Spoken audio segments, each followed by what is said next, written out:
Hello guys, Wahoo here, back with another episode of State of Trove, the community podcast. This time around, joined by none other than the Neemon, and I think I messed it up again, which way I'm pointing, but you will see him there, right over there. You can't miss him at all.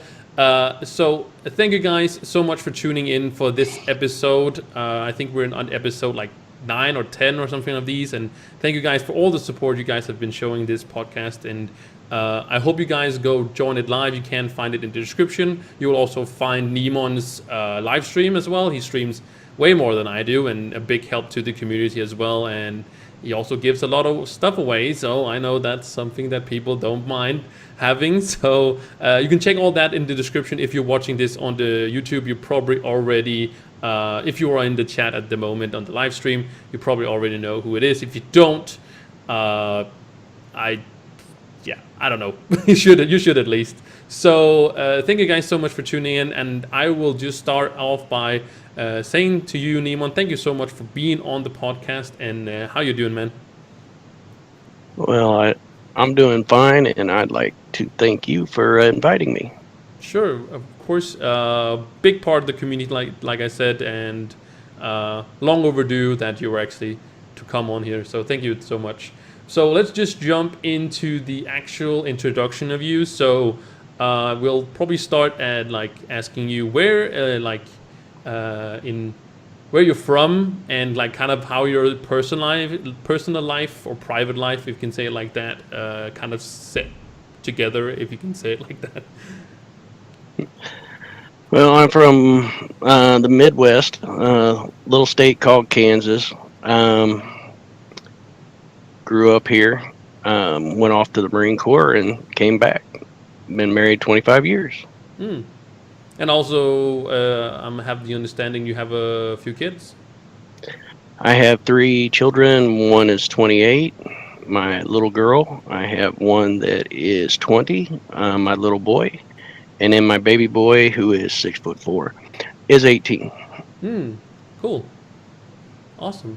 So your kind of your gaming life. That's what I meant with that question. I think I wrote it wrong, but like, how's your gaming life before like growing? Well, you're a little bit older than most of the people streaming on Right. Trove, but would also like to know how's your like games you played before Trove and such, like all the way back probably. All right. Well, let's see. I first started playing games on with a stone and a tablet, chiseling. Then we went from there. We went to Commodore 64, Texas Instrument, Atari 2800, Nintendo, Super Nintendo. You name all the consoles, all the way up to the Xbox and the PlayStation 3 is where I quit, and I started going computer totally. Yeah. So what games, or like not talking consoles because nobody play consoles, right? But PC games. What is like the most significant games you've been playing on before Trove and such? Well, my favorite game, and probably will always be my favorite game, is Azeron's Call. Then I went from Azeron's Call to World of Warcraft.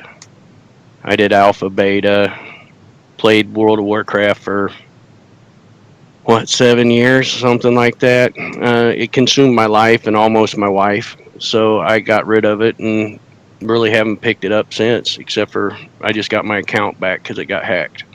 So yeah, I understand the whole consumption of that. That's the same issue as I. Even though I don't have a wife, it also consumed my life, my personal life, in both like friends and such. So it can be. It used to be at least a very time consuming game, and yeah, you can sink a lot of hours into it if you want to, at least. Cool. Yeah, you're like I said, you're streaming. So how did you get into that? How did you get into streaming? Well, it all started with Trove, of course. I went into my oldest boy's room, and he happened to be playing Trove. And so I ran downstairs because, the husband's always put in the basement. And I downloaded Trove. And I started playing Trove, and my son came down and he introduced me to Twitch. And then I was like, hey, what a better way to meet the community is by streaming. So it all took off from there. Yeah, and how long is that? So yeah, how long has that been? I've been streaming 10 months, I do believe. I've been streaming 10 months. Let's see, I think my followers are up close to 2,500. Mm. My views are over 200,000, I think, and Wow, my subs are over 60. 60. Wow, that's Yeah, impressive for only streaming Trove. I know you put also a lot of hours into it. Uh, what is the normal like? 4,800 hours. Yeah, how many hours do you usually put in like streaming a day, approximately? What? Okay, Mondays I normally do, which is the ST carries day. I normally start a little bit before reset and go on for anywhere from 7 to 10 hours. Wow. And then I take a little break, and then I come back and I do about another at least 5 to 7 hours after that. Make sure everybody gets their STs done. Mm. And that's more or less ultra hours you carry for people. If you guys are not familiar with it, a lot of the streaming community, especially Neemon, is one of the among many people that carry people through these shadow towers absolute for free. So if you are interested in doing that, make sure you guys hit up like Neemon or me or many other people in the streaming community. They do it for free because of the exposure, of course. So you of course get something out of it. That's not, but there's also a lot of people out there that I know that also take like pay for it, and I think you should, of course, if you want to do that, that's totally fine. But I'm just saying there is also many people out there that just want to help the community and also get some exposure for that help, of course, but mainly for helping people. So yeah, definitely. But Is there anything else? last Sorry, last month I streamed over 200 hours. 200 So hours, and that's yeah, exclusively Trove. That's kind of impressive. That's kind of impressive. Because I know there's a lot of people that also stream Trove, but they also stream other games because Trove I feel like has a limit. Definitely has a limit it in. does. It does, but then again, what am I going to do? I'm playing. I might as well go ahead and stream. The way I look at it. That's true. Yeah, I have sometimes the same feeling like might as well show the people this, right? Is there anything else you can tell you about yourself that you think is relevant for people that might want to know something about you? Let's see. I'm pushing 50 years old. I'm going on my second marriage of 25 years on this one. Let's see. Right now, I am currently. I'm not going to say unemployed. I am on long-term disability because of my back. So, um, I can't go anywhere. I can't do anything. I can't lift anything. So guess what? That's why you see me. And we love to see you. That's for sure. So, uh, somebody's saying that you're 87 and so hot. So, I guess if you're 80, look like that and 87, I envy you because I'm probably not gonna look like that 87. But yeah, we do hope that the back gets better. But we gonna join the time that you're definitely here for us so many hours. So yeah, moving into Trove, you said yourself that you got into the game by your son showing you the game, and that was how you got into the game. But where are you at in the game then? Like, where can people like? Let's see. I am pushing 600 mastery, Trove mastery. I'm pushing 100 geode mastery. So um, I'm pretty close to 700 mastery total. Hmm, soon getting those perfect looking wings that everybody loves to see. Yeah. And of course, power rank, you're pretty much top on. Power rank. All my characters are above 15. One of my goals before the end of the year is get them all to 25k plus. I have right now. I think I have Six 25K plus and one maxed out. Hmm. So not really a relevant question, but how did your well, I guess it has some kind of relevance. Relevance? How does your son feel about your where his dad is actually at in Trove? My son quit. He Oh, don't play Trove anymore. He calls it a stupid block game for kids. So I guess I'm just a kid at heart. yeah. Well, I like that he quit the game because his dad being like maybe be better than him. All right.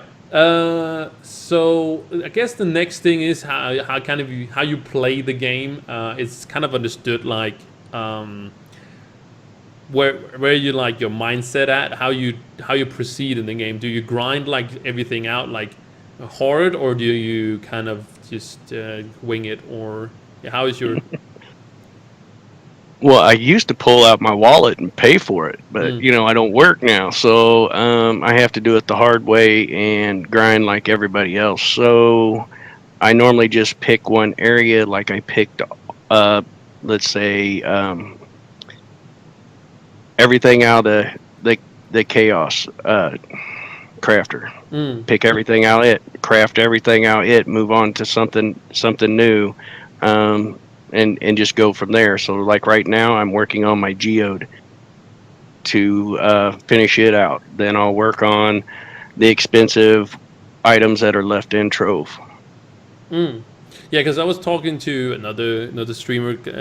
Probably he's also been on the podcast and is well known in the PlayStation 4 community. Detroit gamer, and how he proceeds in the game is that he takes one crafting bench and then he like finish that crafting bench out, whatever that is in mounts and stuff like that, and then he moves on to the next one and so on and so on. And that's what I mean by how you play the game, because I'm kind of like winging it, or not winging it, but I'm not grinding one out, but I'm taking what I feel like I can do easily next one and so on. Right. Well, when you do that, you kind of get offset of kilter of what you got going on and what you don't. So if you stick with one and then get finished with it and move on to the next one, it kind of keeps your mindset straight, so you're not scattering yourself all over the place and can't remember there's so many items in a game, what you got, what you don't have, Mm, what you need to get, what you can purchase, what you can't purchase, yeah. that type of thing. So don't you think that that maybe mostly applies to if you're looking for like top mastery? Top mastery, yes. As far as starting out low mastery, of course, always concentrate on your dragons because magic find is to uh, key to getting better gear, better drops, being able to loot collect those drops into more flux. So yeah, you always keep your eyes set on the dragons, of course, but then you also have to keep your mind set on progressing as your character, and also in total mastery. So some people are not after mastery, but once you get so far in the game, like my gunslinger's totally maxed out. The only way I can get more power rank is by mastery and mastery alone. So you kind of run yourself into a dead end. Hmm. Yeah, definitely. And that's something we're gonna touch on, of course, is U10. We don't know that much for U10 yet. They have revealed a little bit, but I think like we also just before we did this podcast, we also watched a little bit of the, the Dude surface and such like that.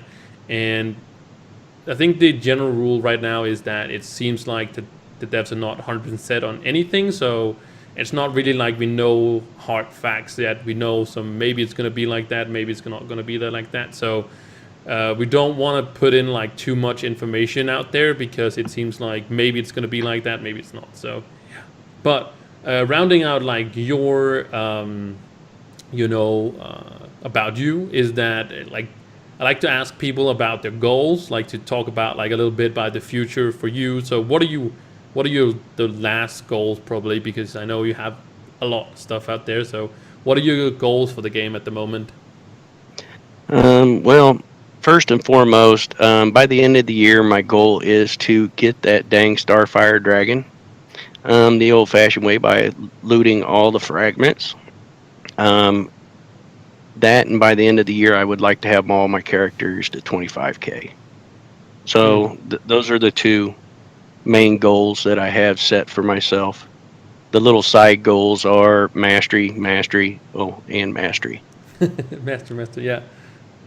All right, so I think that kind of wraps up like kind of you in particularly. So let's talk more specifically the game, and the first kind of we have on the agenda is the new Guardian, the dragon that was introduced not too long ago. And why we have this on the agenda today is that um, there's two of them now, and they kind of a backstory is that we got the Forbidden Spires. There was a guardian with it that is the Southern Guardian. That's the Phoenix mount, not the one from Mastery, but there's the other one you can farm. That's the Phoenix of Furry Feathers, I think it is called. Those drop in randomly from monsters in there, and you can farm it and such. And it gave nothing to the stats. It didn't shoot anything like that. So it was just a guardian. It was a cool. It's still a cool mount. I still feel like it's a really cool mount. And now they've added a new Guardian because they said when they released the Forbidden Spires that there was going to be 5 Guardians in total. And now we got I think this was the Eastern Guardian. I think that was what the one was called. And this one was a dragon looking, kind of dissimilar to the Lunar Dragon. But it doesn't shoot, but it still floats. But the point is that this one, and this is why it's on, it's because that it gives stats. So we're kind of going to discuss if that's what something on at least pick also Neemon's brain about how he feels about the stats and such. So first of all, I can ask, how do you feel about the ad of this dragon itself? I kind of like this idea. A, because it does not take any coins, dragon coins. It lets the newer players be able to gain at least 50 magic find pretty easily. I mean, it did take me 8 hours to farm it, but at least it's still obtainable without having it. And as far as the first one not having it, any stats, um, got me a little puzzled, got me thinking. Well, there is going to be 5 of them, right? Well, you got north, south, east, west. Okay, maybe the other 4 combined, once you have them, will give the 5th one the stats. And they always start out with the best one first. Who knows? That's actually a very interesting idea. I kind of like that idea as well. And just to correct myself, EQ says that it does shoot. It does shoot the new one here. Yes, it does. It does shoot. I didn't know that because I haven't obtained it yet. Because if you're watching this before the October update, which is coming in like a couple of weeks or a week or something like that, they did say that it's going to be easier farming these dragon scales. So I'm kind of holding off and on doing them at the moment. But do you think that since we were talking, you said with stats and such, do you think that the Phoenix then should have stats, or do you think that they should remove the stats from the current one? Because yes, it is a dragon, but it's not obtained through dragon coins. I don't know. Maybe it will take all 4 of the other ones in order to be able to upgrade the Phoenix to where it will shoot fireballs or something like that, and give it Mm. some nice little stats. But I think that it is unfair that you start out with one that does not give you stats and then go to one that does. I think the last one that they introduced should probably not have the stats if that's the way that they were going to go for it. But then again, they've got so many things on their mind right now with the new Geode, the U10, all the goodies, the new things that we'll be talking about here after a bit. It puzzles me, but it still kind of makes me sit back and think, what do they got in plan for it? Maybe they got a certain plan for the Phoenix mount versus, because they already had a lookalike for Mastery, right? That looks way cooler, I think, personally, but who knows? We will have to wait and see on that. Yeah, for sure. And it is up in the air. It's kind of like twist and turn on how it's going to be for like a mount like that. I'm also kind of split. It seems like many people are a little bit split on it. If it should have, like, I want the stats as well, but then on the other hand, it feels weird that the other one doesn't have stats. And yes, it's a dragon like, but you don't use dragon coins. It's kind of a flip flop, but it kind of boggles both me at least that one has and one hasn't. So yeah. So yeah, and like I said, the on Fridays it will affect. We have Dragon Day on Fridays. The Dragon Scale drop rate will increase to match that on the October date update, as I said. So speaking about the October update, I think we covered the Guardian. But the October update is, of course, also the Shadows Eve event, which is the Halloween event.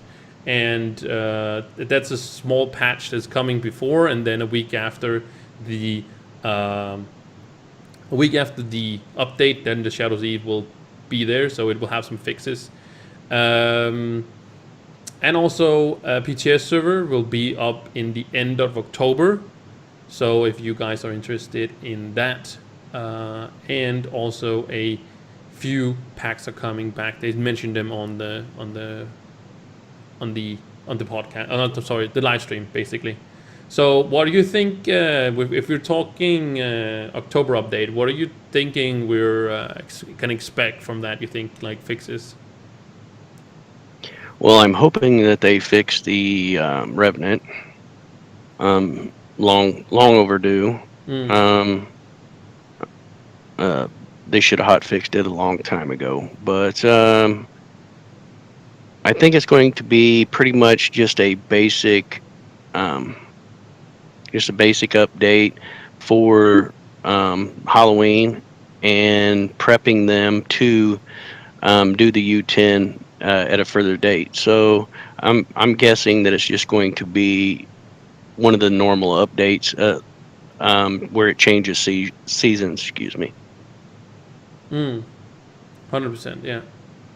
So you said yourself right now. You mentioned it, and I think is a good segment to the next is the Guardian overhaul that we got teased last time on the live stream. And first of all, have you checked out what it said about the overhaul? With the overhaul, with the crafting and all that other good stuff. Yeah. I looked at it. I don't think it. I think it's going to be in. I don't think that they'll wind up releasing it in October. They'll wind up releasing it probably when Geode comes or when U10 comes out. Excuse me. Yeah, 100%. I think it's coming with that as well. And do you think that in general, just like looking aside, gardening itself, do you think it needs an overhaul? Like, do you think it needs to be more what it is, or?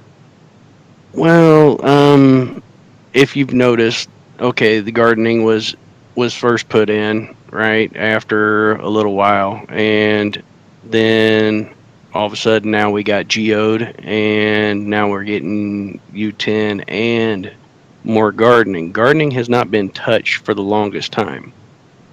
There's going to be a lot of new items that are being able to be obtained in the game for U10, which means that now instead of actually going out and looting them, now you're going to have to craft them.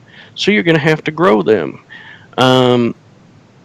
It's a sidetrack off of Trove, kind of like Geode. Geode pulled everybody off of Trove to go over to Geode, and now they're going to pull everybody over to farming and to get done with all that portion of it so they can progress further into the game. They said that Geode was going to be Geode. You did not have to do Geode if you did not want to do Geode. It was going to have its separate mastery. Guess what?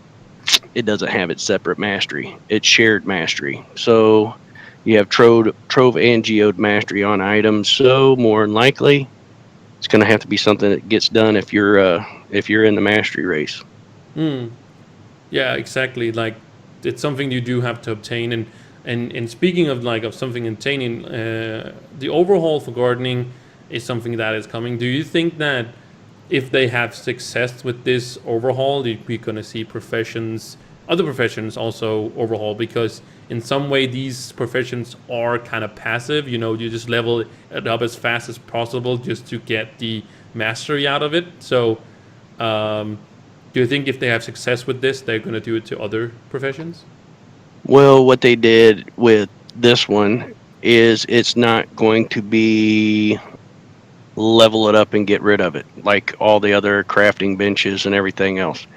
This is going to be more like the geode egg incubator, where it is all RNG on what kind of egg you put in, what kind of companion you get out. Well, same way with farming.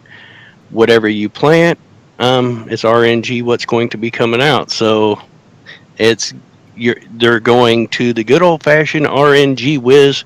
Not me again. I didn't get it. Hmm. Is that I kind of probably know the answer to what you're gonna answer now, but do you think that's the right direction to go to, or do you think that is Okay, as a player in the game, that is the wrong way to go in my opinion. But as a developer in a game, that is the right way to go because it opens up options for paying customers to the good old fashioned saying, pay to win. There you go. hmm? But touching on that, now you said pay to win. Don't you think it's more like pay to faster? Okay, yes, but everybody always calls it pay to win. If you put money into a game and it progresses you, that is pay to win because you're paying to beat the person that's beside you. So Hmm. everybody always calls it pay to win.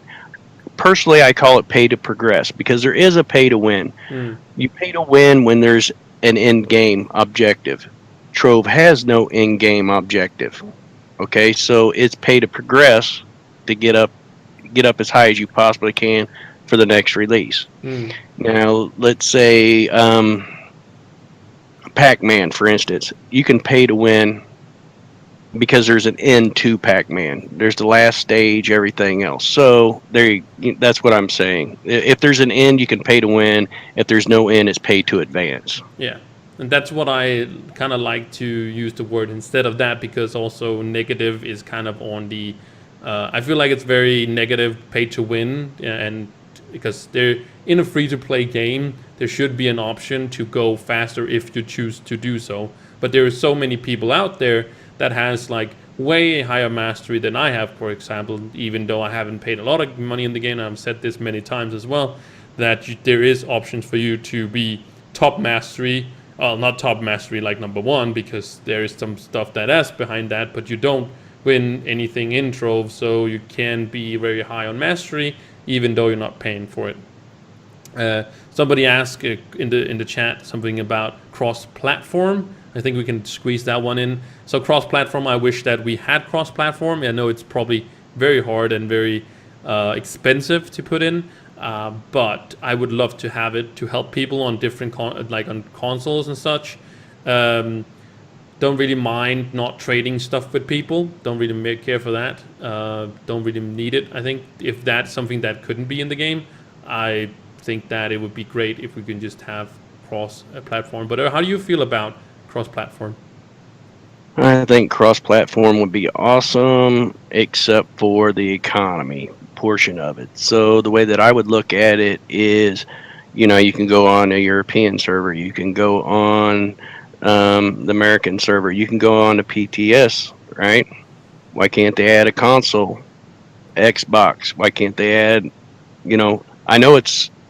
When I say why can't they, there's a lot that goes into it because you have to have Microsoft's permission. You got to be able to do this. You got Sony involved. There's so many different companies that are involved to do a cross-platform thing. It would take a lot of time, a lot of effort, and a lot of money. Well, here's the thing: we are talking about a free-to-play game. It did not come out cross-platform, so in other hand, it would take a lot of money in order to make it cross-platform.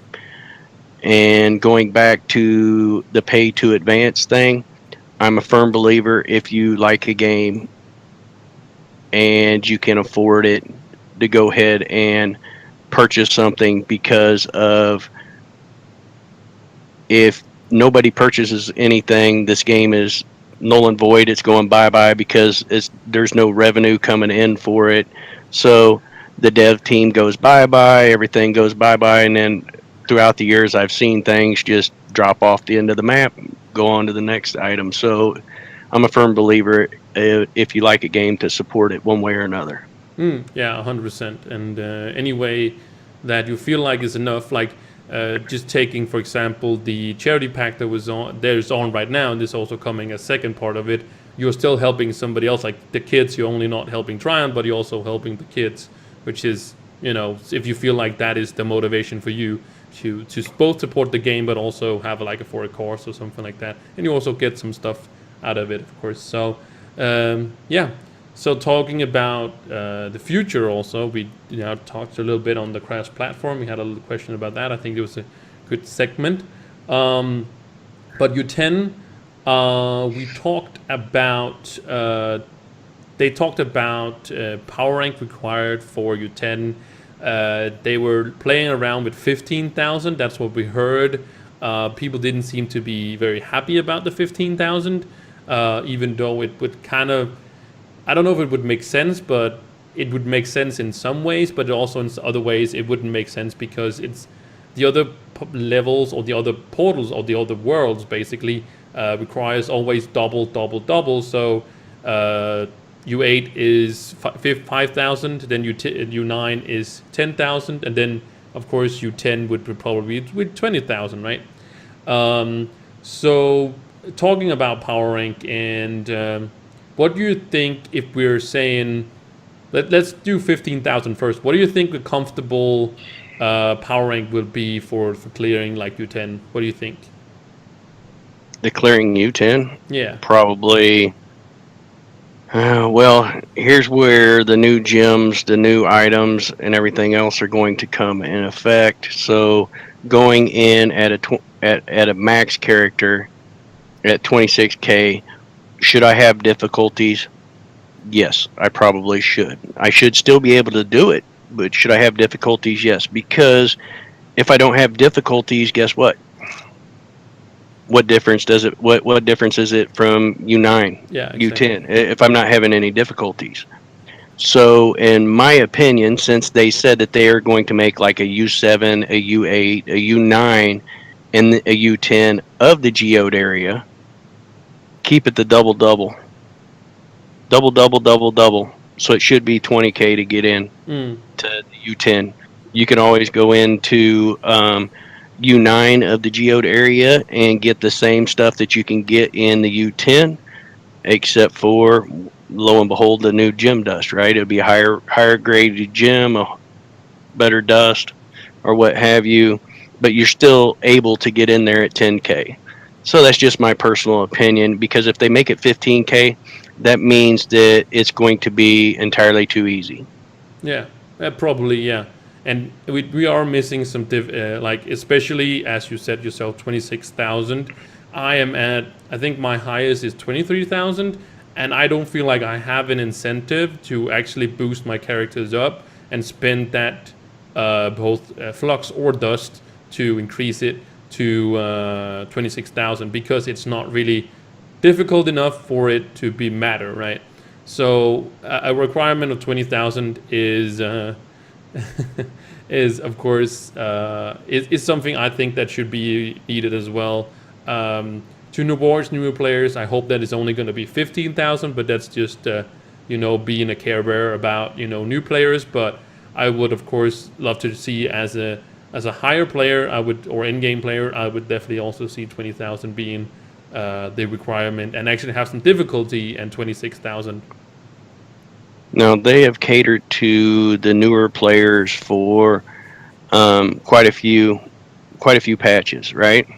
Now I think it's time for them to cater to the in-game players and give us a little bit further into the in-game, and not let everybody come to the in-game right off the bat. That's the way that I feel about it. I work for my items to get where I'm at.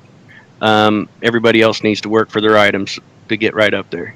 But if they're needing help, I'm always here. The way I look at it. Mm. Yeah, 100%.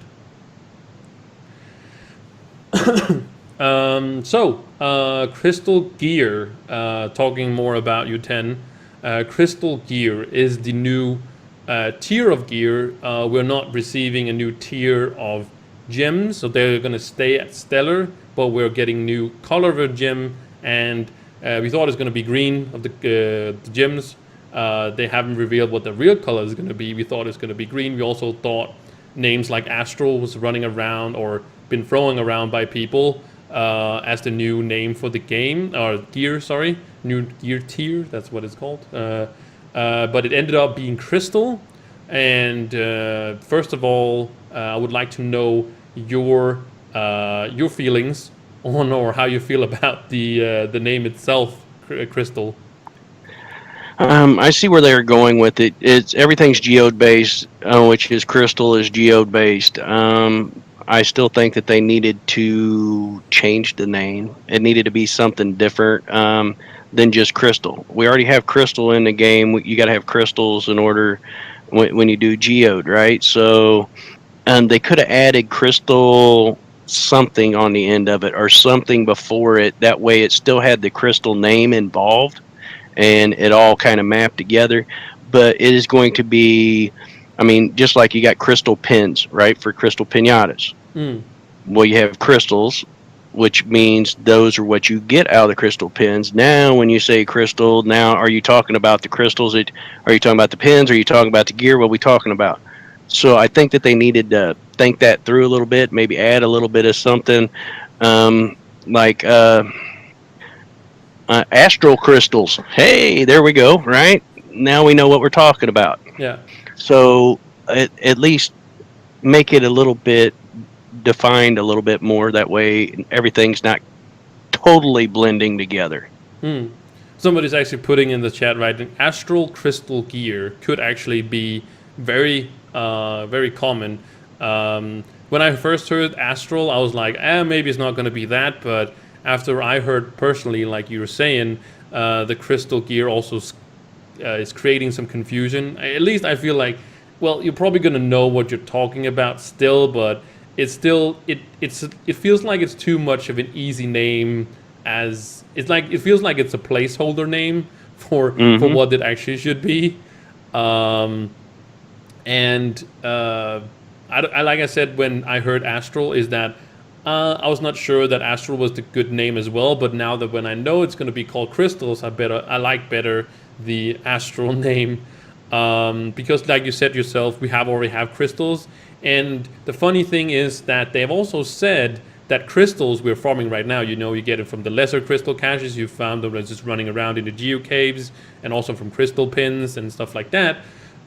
It's not needed for the crystal gear. So the crystal gear doesn't need crystals, which makes no sense for me. Like, I know that it has the theme towards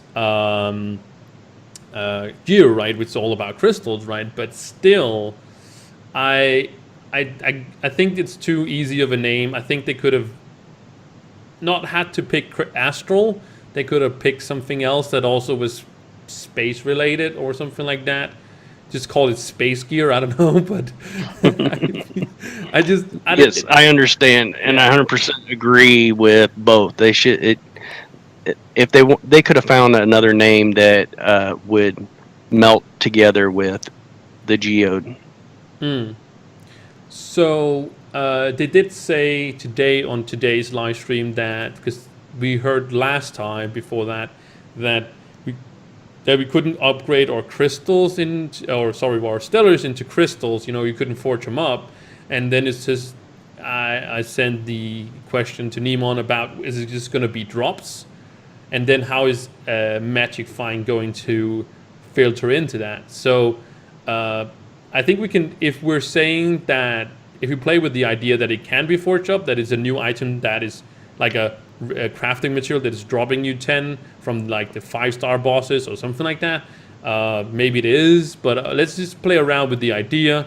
How do you think that Magic Find is going to be like? Is it going to probably be useless to have a lot of Magic Find? You can still only find stellars, you can't find crystal gear. So how do you feel about that magic find kind of goes off a little bit because not dropping? Well, what they said also was the stellars that you will loot collect will give you the items off of them. So if it has pearls, you will when you loot collect it, you will get the pearls off of the gear or the weapon. Hmm. So in order to make pearls drop in price and be easier obtained.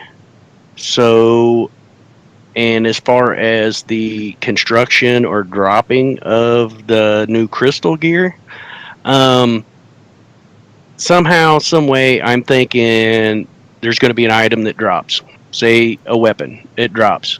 It is a crystal stripped down model of the lowest rank that you can probably get.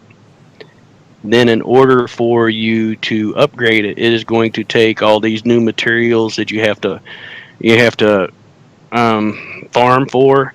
You have to grow them. I mean, there's even items that you can plant on your cornerstone and go, every 3 hours you have to go water it, or I don't know, every 3 days you got to go water it, or something like that. And then you get a random item out of it. Hmm. I don't know. So I'm guessing that all those items are initially going to go towards upgrading that gear, but I still think that it's in order because everything's based on magic find in this game, drop Hmm. rate uh, for items for gear wise. They can't go and change that now. They have to stick to it because so many people. That's their bread and butter. The effigies, the dragon effigies for the magic find is their bread and butter.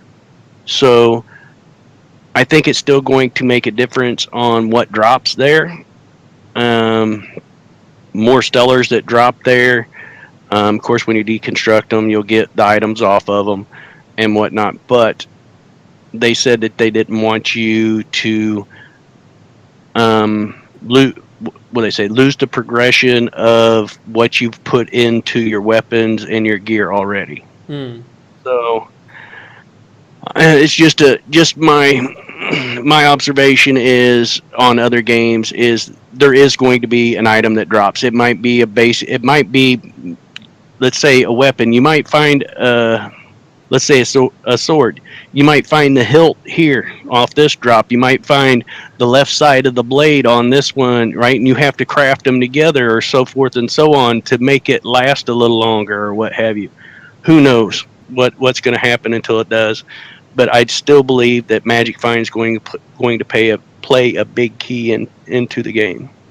Yeah, 100%. As you said yourself, or kind of hinted at, and kind of I want to elaborate on, is also that they put themselves in a corner, right, with the magic find. Because if they make magic find useless in U10, for example, that it has no effect on what's going on, all these people with like 6,000, 7,000, whatever magic find it is at that point, it is going to be useless, and people that actually spend money to get where they are kind of feel useless because it's have no effect. So they're kind of just taking something that was essential, or like everything was people were working towards, and just throw it right out the like the game, or like right in the trash.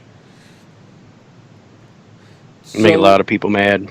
100%, 100%. So continuing with like U10, we also have new stats, and they have actually also said what it's going to be. They say armor penetration. I'm not sure if it's the stat is coming armor, and then we're also getting penetration, because then penetration is both for physical damage and magic damage. I don't know if it's worded like that. Some say it's. I understand if it's armor, like having a different stat than health and max health percentage, and then also have armor. So I would like to have your take on what do you think it's going to be, armor penetration, or is it just like? Well, I think that they're trying to get away from the normal movement speed, all that other good stuff, right? The Hmm. movement speed, attack speed, magic damage, physical damage. Mm-hmm. Okay, but it opens up a wider variety of items that can drop. It also opens up more going into the shop to rotate whatever item, whatever stats that you want on it. But they also said that the new stats that will be coming out, so like the armor penetration or whatever they're going to be, will not affect anything in Trove right now. It will only affect the effects will work on the U10 on the update in that area. So when I say U10, but it's going to be the geode area because it'll probably affect the U8, U9, whatever other areas that they put in for that area. So I'm liking the idea. It gives more options to go around with instead of having the basic cookie cutter. But as soon as everybody tries it all out, we'll have once again a basic cookie cutter. So at least it's gonna change up things a little bit. Maybe it will make you want two weapons in your inventory, one that is going to penetrate armor for this, and another one to swap out real quick to once you penetrate the armor and you got the buff on. Maybe you want to switch out to another weapon that has more damage on it, or I don't know. Hmm. But it leaves a lot of options available for the dev team to run with. You can run this way, you can run this way, and it's not going to be the same basic game, just adding another area. Yeah, yeah, I totally understand that what you're coming from, and that might be like what my next question is probably going to be then. So, if we're talking, depending on how it's going to be, if it's going to be armor penetration, because for me, armor penetration feels like it's something that armor is something to do with physical damage, but this might just be me. You could also maybe do it as magic. I don't know, but I just like the idea of just calling it penetration because if it's penetration, it's just both for magic and physical, and then armor have like some kind of reduction to damage that could not only there's not only a percentage which you normally have, like you have an ally that just give minus percentage, but you actually have a thing that you can actually stack up, and that actually gives you some or not resistance, but some damage reduction, right? As building a tank. But going on to what you said about like on and on and on, is that what about other stats that could work? What do you think other stats that could work that would make interesting builds, basically? Yeah. Let's see. Let's see. How about fire resistance? Okay. I don't know about you guys, but them little fireballs, they're more of an annoyance. Okay. Then you can also have another item that the most annoying thing in the whole game for me is something that doesn't even do damage to you. It is them dang spiders that throw the net on you and you move slow. Yeah. Okay, there's nothing that you can do about it. Hop on a mount, break it, and then hop off. You got this character that you put so much movement speed into. Now all of a sudden goes at a snail's pace, right? Yeah. So maybe they can do, um, uh, you know, immune to slow resistances or something like that. I don't know, but it opens up a wide variety for them to go with. You can always do your defenses, your resistances. You can do your bonus modifiers. You can do penetration. You can. I mean, there's so many different aspects and ways that they could take it. And I'm liking the idea of them going with it because it opens up a big variety of ways that you can change your character to do certain things. Because everybody knows when you farm, you got a farming set. You got what vials you use, what ally you use, what emblem you use, and then when you go and you are doing like ST runs, you have another set. This is what you got to wear. This is what you got to put on. Make sure you got the right vial. All this and all that. So now there's going to add even more stuff in where it'd be more complicated for us, but a lot better. Yeah. But with that said, do you think we should move into, now you said it yourself, and I kind of got this question of it. Do you feel like we should go into more complicated, because we do have some, if you actually dive down in Trove, like min-maxing, right? There is some stuff to min-max, right? But they're probably more in other games. Do you think we should move towards like a more complicated both gear, setup, if you can say it like that, like with more different stats and more complication, or just keep it as we are? I hope you understand what I'm saying. Right. Like as in any type of game, you got this one sword that is better than every other sword. Instead of Trove, that you get this one sword, you can make it the exact same as. Yeah, And maybe like that. Yeah, but so I think that it's better to see it get more complicated because, I mean, the old saying is keep it simple, stupid, right? Well, you can't get much more simpler than a block game. Okay, it's pretty straightforward what you need to do. Everything else, um, with what is with what is available in the game right now, everybody knows the path to go. If they don't, they ask. Well, what I would like to see is when U10 comes out, someone's like, "Hey, what do you think about this?" I'm like, "I don't know. I ain't tried it out yet. We're just gonna have to see how it goes, right?" hmm I would much rather like to say that than say, "Oh, yeah, you just want movement speed on that. Don't worry about nothing else. Just put movement speed on it, mm, or crit damage." Right? I want something new. I want something that's going to make me learn more into the game than just keep going with the same mindset that we have right now. So give me more input to make me have to use my brain more in order to share it with everybody else. yeah, 100%. I agree with that. That not make the game super complicated, but I do think that to interest more people in the end game, that a more specific or more customization, in if you can say it like that, Yeah. but more min maxing. I think that would be great for the game and long term.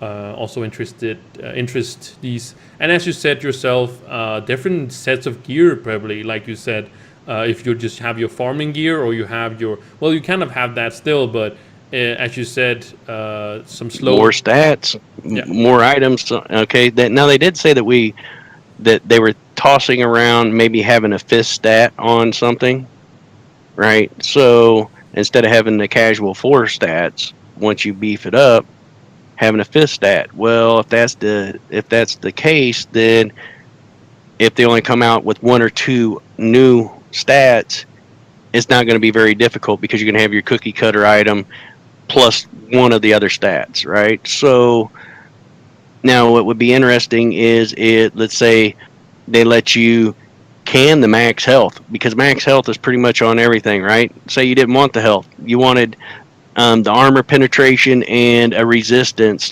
per se instead of the health if that's what they were going with. So it opens it up so much. I think it'd be pretty cool that way. Yeah, 100%.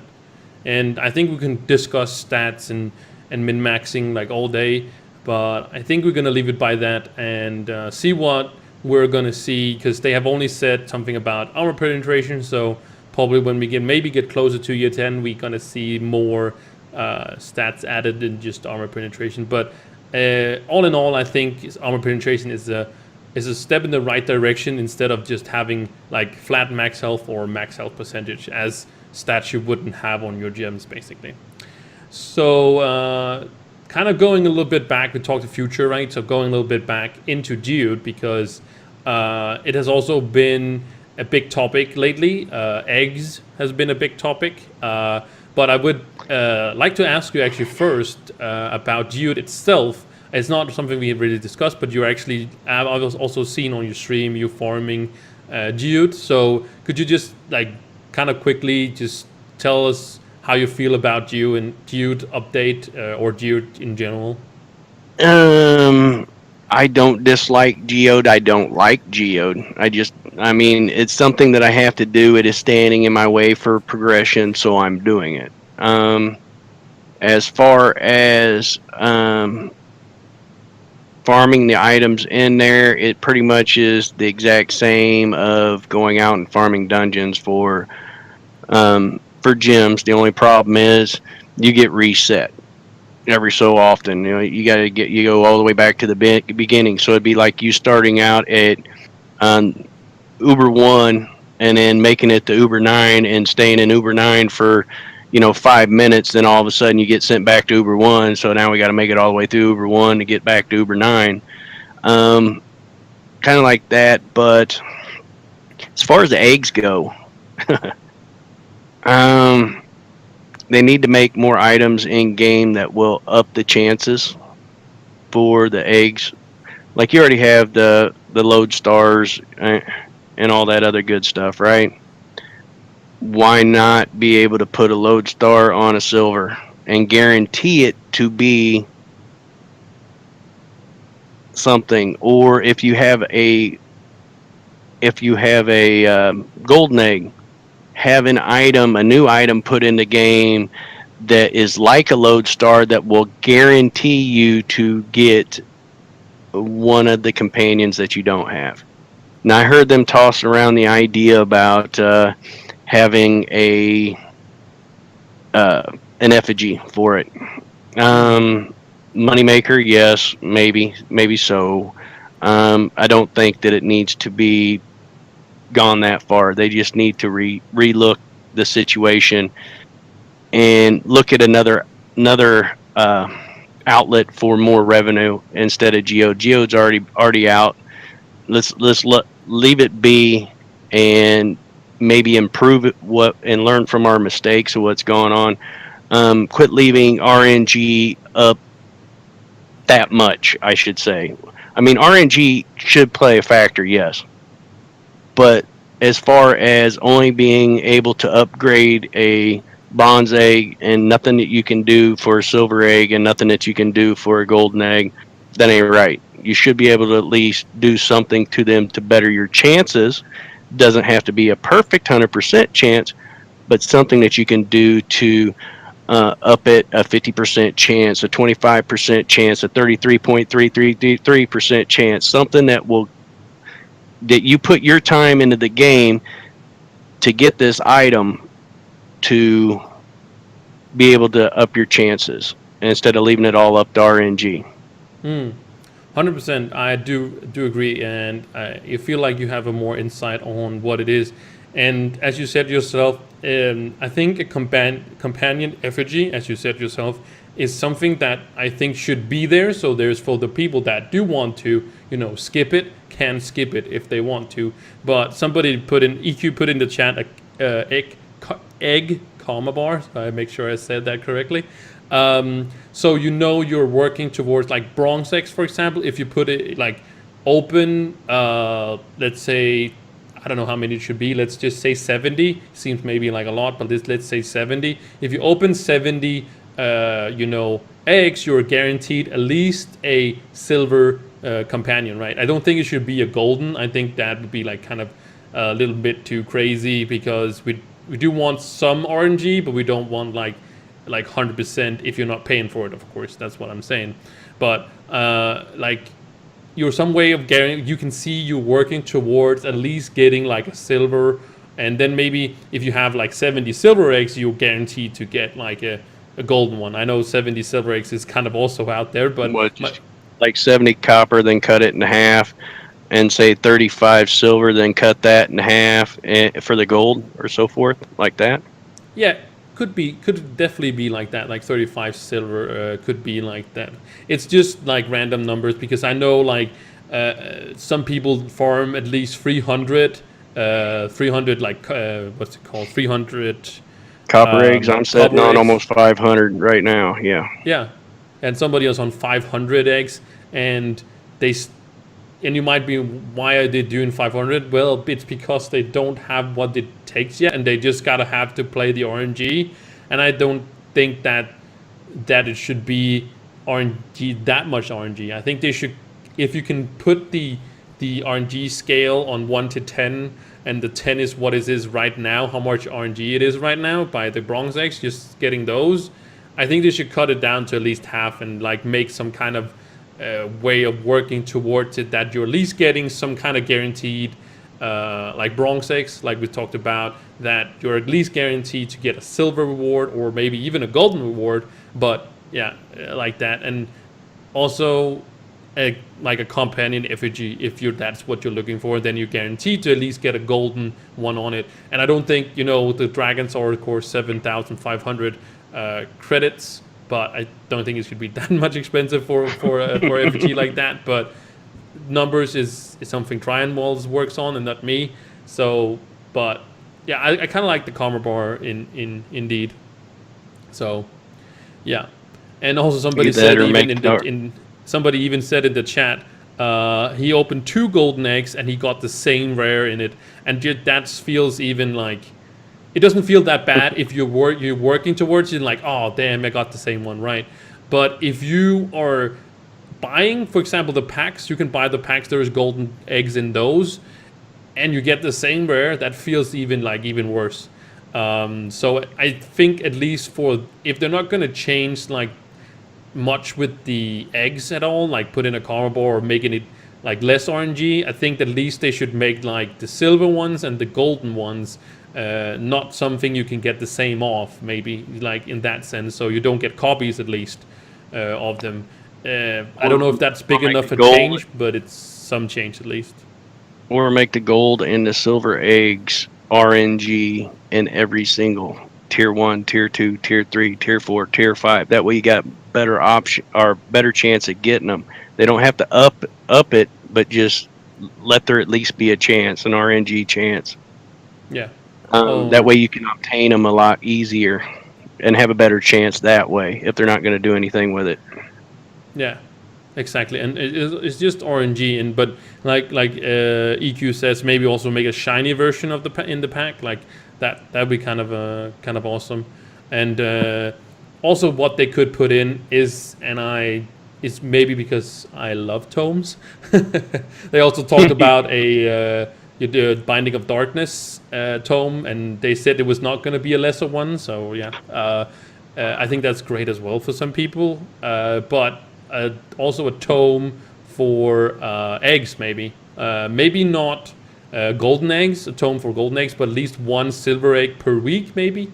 That could also at least not make it too OP, but not make it too bad as well. So at least getting that silver egg each and every single week. All right.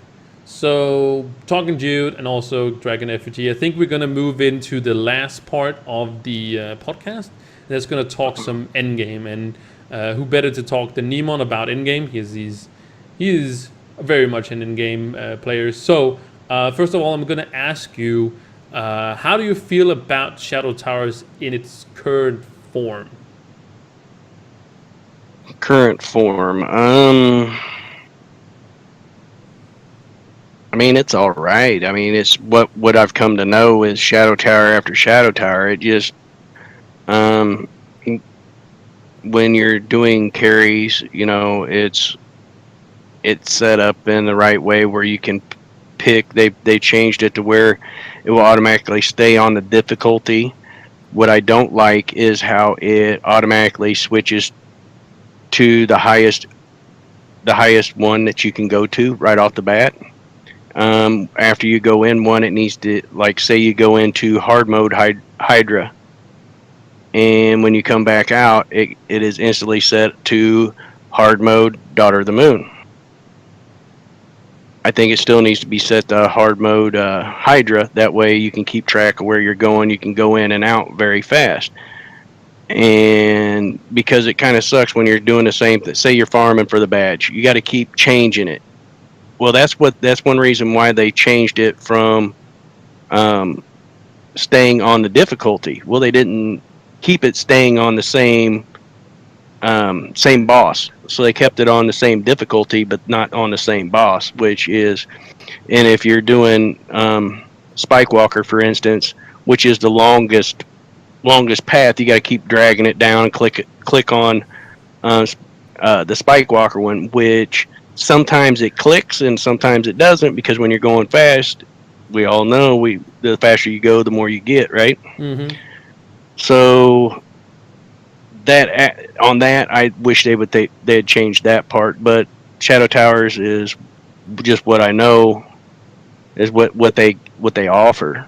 Hmm.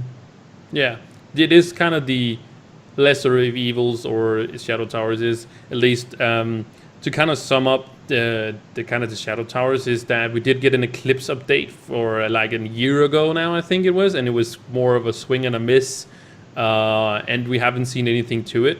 But something we do know right now, and I'm not gonna like sugarcoat it or anything like that, is that we are getting some kind of Shadow Tower rework or something, or at least they're gonna look at Shadow Towers for in the new year.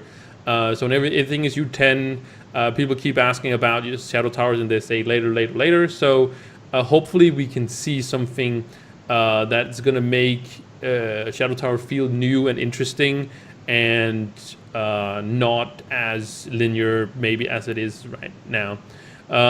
Something else I'm just gonna really quickly put in there that has really nothing to do with Shadow Towers, but I really liked it. There's something like Crazy said. He said that the first year that you're playing Trove, they could give you a dragon every 3 months. That's only 4 dragons in total, so it isn't that long in that one. Like, it's something to look forward. You're just getting a random dragon unlocked, for the first year you're coming into the game. That could be something as well. I'm just gonna mention it. I know it hasn't something to do with Shadow Towers, but I just really like the idea. So if you keep playing the game for 3 months, you would actually unlock a dragon randomly, a random dragon basically, for only the first year, right?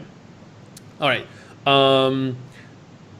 So getting back on track with the Shadow Towers, I just said it, like, we're going to see an update probably in the new year, and with that, we're talking about ideas. What can we do? Recently, we were asked about the endless Shadow Towers, and I'm going to explain these endless Shadow Towers. If you haven't checked that out, if I remember, I'll put the link in the description also in the YouTube. If you guys can check it out right now on the live stream, or not live stream, but you can go to my YouTube and you can go check out the video I made on it. And they actually liked the tweet I sent at them, and that actually is the Endless Shadow Tower, or Greater Rifts Shadow Towers, basically, where it's not for rewards in that sense, but we have now speed running. And that's something people kind of created themselves, and there's a leaderboard for it, of course, but this would more go towards group play, and I don't think it should be like any reward besides maybe a different name, color of your name, like Speed Towers does right now. But that could be an idea for trying to progress as far as you can for a group of people, like 8 people, and then make, of course, a UI for it, so you can actually help people by somebody being a tank, somebody being the DPS, somebody being the healer, and actually work that towards more group play in Trove. So how do you feel about like a, not gonna call it raid, but kind of like a group play, fighting through Shadow Towers without just popping all potions and killing Daughter Moon in 3 seconds? Now, I know that they added 2 new bosses, and on the last update that they had in Shadow Towers, they did this. They did a little bit of that. Mm-hmm. As far as things for the Shadow Tower, I think they need to keep it pretty much the same. Now, they could go with, how far can you progress, and like you're saying, like you start out on normal, right, and then you just keep progressing, and every time that you go through, whatever the difficulty is from normal to hard, from hard to ultra, and then after you go through all 3 of them, they put that same distance into the ultra or whatever it is, and they keep going and so forth, and it just keeps doubling, or whatever the stats are, to see how far people could get, and it not have an end, so it really doesn't matter. And then, of course, like you said, have a leaderboard for it that really don't give you anything but bragging rights. But what I think that they need to do is, they got a new area that came out, right? They got a geode. Why can't we have a geode tower? There's got to be different bosses, new bosses. Come on. They are introducing a 5-star dungeon in the geode. They're doing the dungeons, but they're not doing an actual tower where it's got end bosses like Daughter of the Moon, Dreadnought, Pinata, Hydraken, and everything else. They can do all new bosses. They got the new the new whatever they're going to put on the gems or the gear or what have you, that for the penetration or whatever they're going to do, right? So they can make that the next tier up. So after you get done with or you get done with your shadow towers, now you got to go to the geo towers and do your geo towers for the week. Guess what? Something new, something different. See some new bosses. Get some new background into the game. How geo came about. I mean, you got a bunch of lore there that you can make up. I mean, and it opens up a wide variety. So now you would have Trove, um, and then you would have Geode, and who knows, maybe they collide one day, and in the future or what have you, and everything blows up, and we now all of a sudden we're on a new planet. Guess what? Who knows? What Mm. There's so many options that they could do. I think that they need to make another in-game type of area. I mean, Shadow Towers was for beginner, because you got your beginners, your intermediates, and you got your in-game players. Now that it's pretty much done. I mean, it's been burnt to the ground so many times. They've added a couple new bosses. Yeah, it took us a while to get used to it. Yeah. Why keep adding bosses? Why not start something new, scratch, what you can go through? Yeah. So basically, what you're saying is to tear actually the tower down and rebuild. No, leave that tower up, of Okay. course. Because you're going to always have new people coming into the game and everything else, and still have the Shadow Tower Day and all that other grind, but then open up a new tower in Geo that, I mean, because they can start it with one floor, Mm-hmm. right? One boss. Mm-hmm. Okay, then they can have some kind of event. Now all of a sudden another boss landed, and now you got the second one. You got the third one. You can keep adding floors to the tower and keep going with it instead of, you know, the the first three of Shadow Towers was all that there was. Well, they didn't want anyone to be higher than Daughter of the Moon, so they skid in two lower ones, right? That didn't help anything for the in-game players, right? So let's start something new, get something fresh, get some new ideas out on the table. Mm-hmm. And do you think with the new ideas and such, they should bring in the community for that? To uh, just see what I ideas they had. I think that they need to bring in somebody that's played Trove about a week, and then I think they need to and go from somebody that's played it a month to somebody that's played it 2 months, somebody that's played it 4 months, 8 months, and so forth and so on, and have a panel and let them say their ideas or what have you. And if so, everybody that has played it for a year can talk to the one person that is going to go in front of and do their suggestions. You talk to, let's say, you played it for a year, Wahoo. Mm-hmm. And I played it for a year. I would talk to you if you were the one going to go in there, give you all my suggestions, and then you could go in there as a spokesperson for everybody that's played it a year and throw out the ideas on the table. And of course, just like any game, they pick through the scraps and find out what they want to run with, and then they could go with it.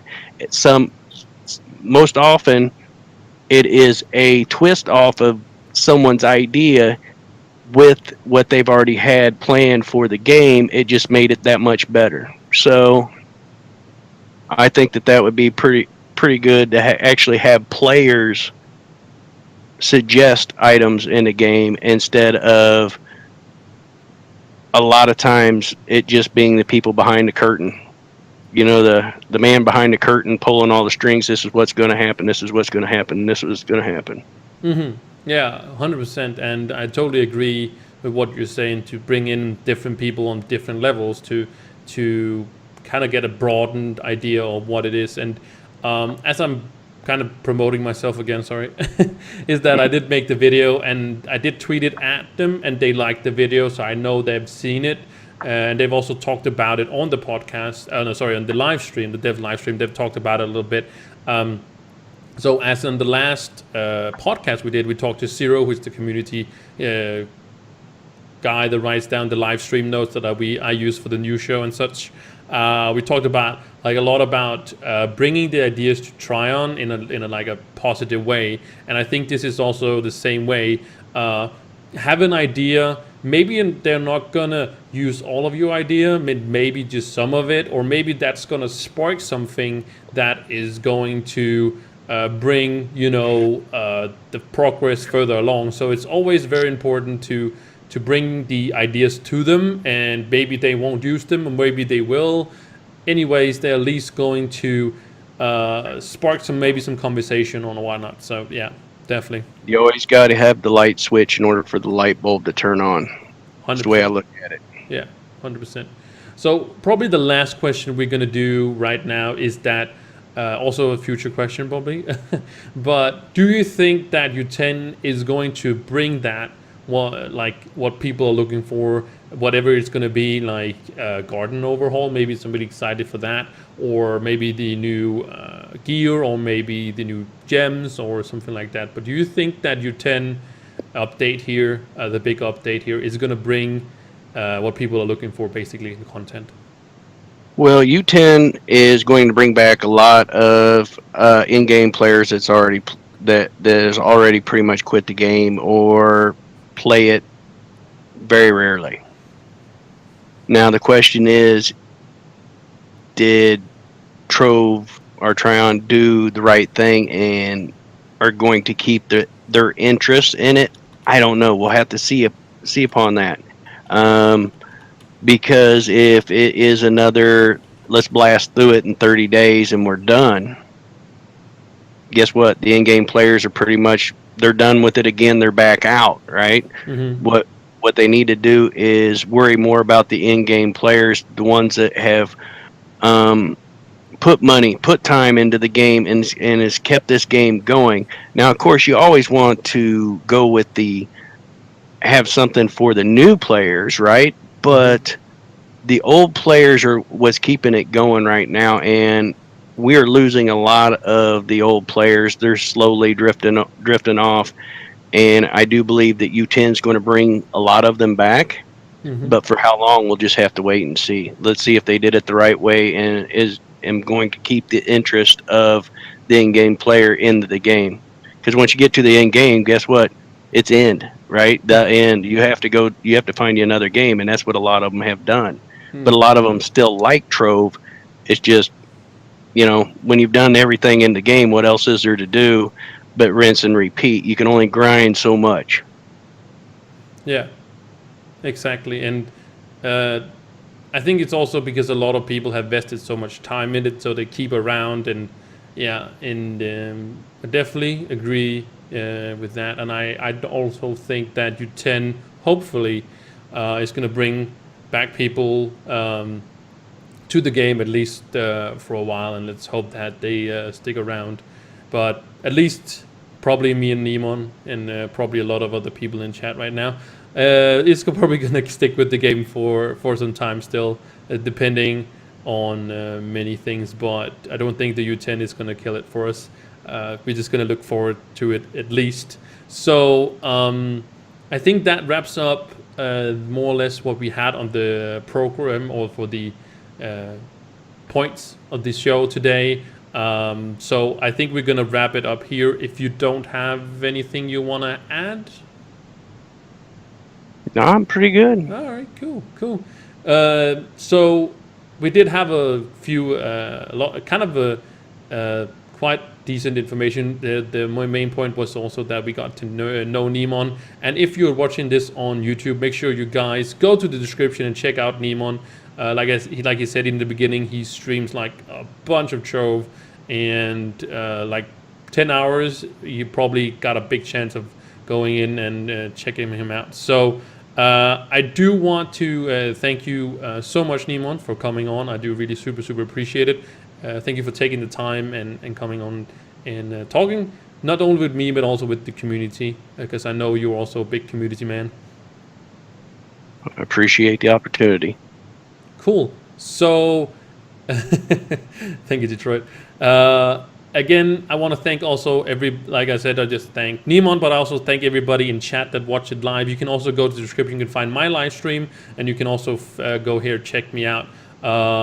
And of course, I gotta kind of say that you good idea to follow both me and him on there, and or maybe also subscribe or like this video, of course, so we get it out there. Again, thank you guys, everyone, so much for watching, and I will see you in the next one. Bye.